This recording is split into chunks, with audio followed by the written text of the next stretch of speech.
Good Sunday morning. Welcome to Rochester in Focus. I'm your host, Pat Taney. Here's a look at what's ahead this morning. If you recently received a smart device like a TV for the holidays, listen up how hackers are getting into some devices and look at how to protect your home. We begin this morning with a look at what some call a threat in your own living room. In fact, the very television you may be using to watch us right now. We are talking about smart televisions and other devices connected to the internet. You may have heard Senator Chuck Schumer calling on manufacturers to adopt stricter security rules.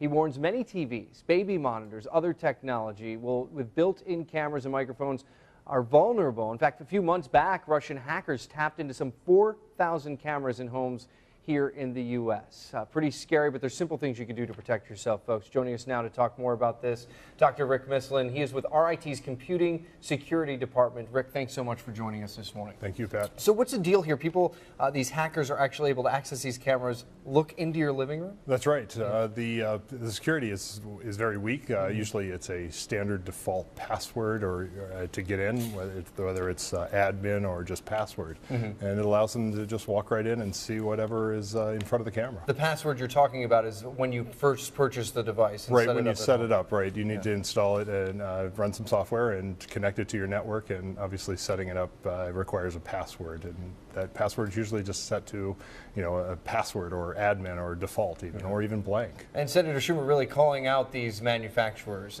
Do you think they're doing enough? There's a lot to be done in this space, and as more of these devices start to pervade our house, the security is just going to become, the need for security is going to become greater and greater. Okay, you've got some tips for us you're going to share today. Obviously, the first one, what to do here, set up a unique password. Right, definitely. A unique password isn't just another word or a birth date or something like that. It really needs to be a random mix of letters and characters, and sometimes even symbols. Yeah, and I know it's not easy sometimes with your remote to type that all in, but we're talking about people peeking into your home, so keep that in mind. Also, another thing you say is to set up a firewall.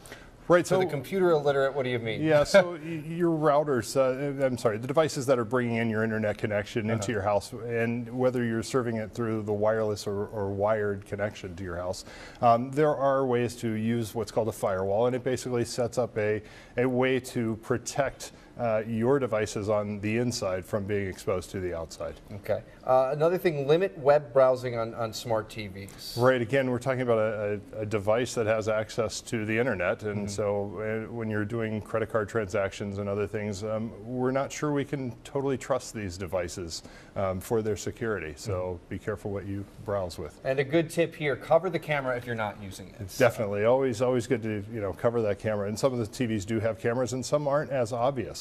So make sure you do find the camera and a Post-it or a piece of tape if you're not using it. Yeah, I was talking to my brother about this. Just bought a TV, didn't even realize it did have a camera. Right. So find out where that is and cover it. Finally, if you're using Wi-Fi, which most people are these days, you say to use encryption.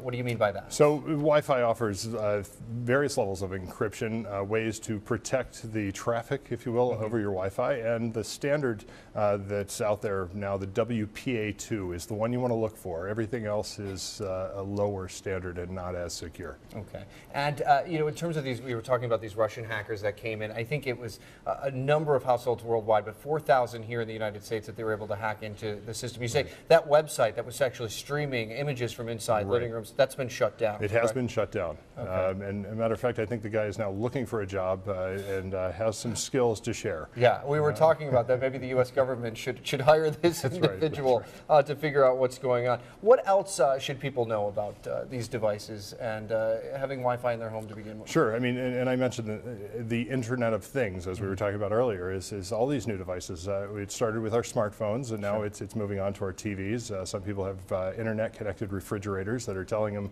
what's inside and what would be good for their recipe tonight. So we're starting to see even door locks now be Wi-Fi connected, so that I can walk up with my cell phone and unlock the house door. Garage door openers and other things. So we're starting to gain conveniences with the Wi-Fi connectivity and the internet connectivity, but there's also this level of security and realization that we need to be, prepared for what's possible.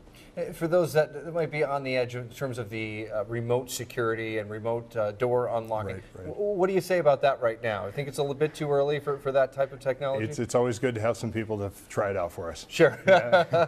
All right. Finally, if you would like more information, you can, of course, head to Rick's website. A lot of information there, www.mislan.com. That's spelled MISLAN.com. We, of course, put this information on our website as well. Rick, always a pleasure. Thank you so much. Thank you, Pat. All right. Still to come, it's a region-wide weight loss challenge, the east side versus the west side, how you can take part and win prizes. That's coming up next.